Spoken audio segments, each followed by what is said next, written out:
มีตอนนี้ตอนหนาบานไม่ได้เอาแน่งลงดับหุ่นตอนนี้แค่เอาแน่งลงฟอหมดเดี๋ยวก็เมื่อยไข่ชุดนี้นี่พอพึ่งเริ่มบานนี่ถ้าฝนหนักมานี่มีสิทธิ์นะนี่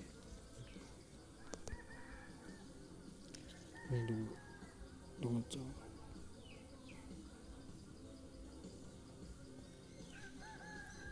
แค่เป็นชุกๆเนี่ยอันตรายเลยนี่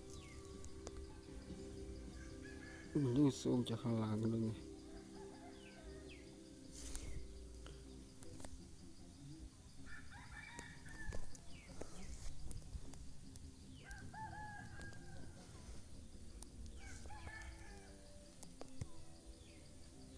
มือสั่น